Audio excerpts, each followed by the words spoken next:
Covead, cabeça de vaca, é uma lenda que é considerada a mais assustadora história de horror já escrita. Isso é tão terrível que você morreria de medo depois de ouvi-la. De acordo com a lenda, uma pequena história chamada Covead foi descoberta no Japão no século XVII.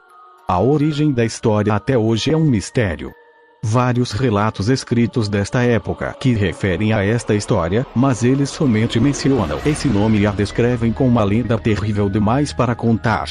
Rumores afirmam que ao ouvir o conto, as pessoas que escutavam eram tomadas por um medo tão forte que tremiam violentamente por um dia, até finalmente morrerem de susto. A história da Covead foi considerada muito perigosa e muitas cópias foram queimadas. Os poucos exemplares que sobreviveram foram cortados em seções e distribuídos em todo o país. Hoje, acredita-se que apenas ter restado fragmentos da história original. A maioria dos detalhes reis da lenda permanecem desconhecidos até hoje. As pessoas infelizes que leem a história nunca viveram o tempo suficiente para repeti-la. Um boato recente conta a história de um professor de uma escola primária que, inexplicavelmente, estava com fragmentos da Covead original. De acordo com o rumor, o professor estava levando sua classe para um passeio escolar. Ele tinha o hábito de entreter os alunos durante o passeio com histórias de fantasmas. Os estudantes, que tendem a ficar indisciplináveis em longas viagens, notavelmente tornavam-se quietos enquanto ouviam os contos de terror do professor. Muitos deles pareciam realmente assustados. Depois de algum tempo, o professor anunciou que iria contar a eles um conto proibido chamado Covead.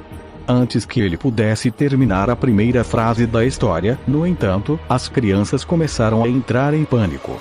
Imploraram para ele parar. "Não diga a nós." Uma criança ficou pálida e tapou os ouvidos, e os outros começaram a gritar.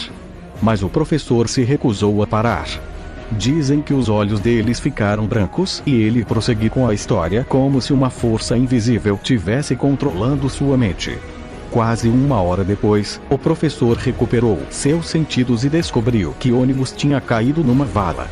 Todos os estudantes haviam desmaiado e estavam com a boca espumando. O motorista do ônibus estava caído sobre o volante, suado e tremendo. Não está claro o que aconteceu a seguir, exceto que o professor nunca mais contou a história novamente.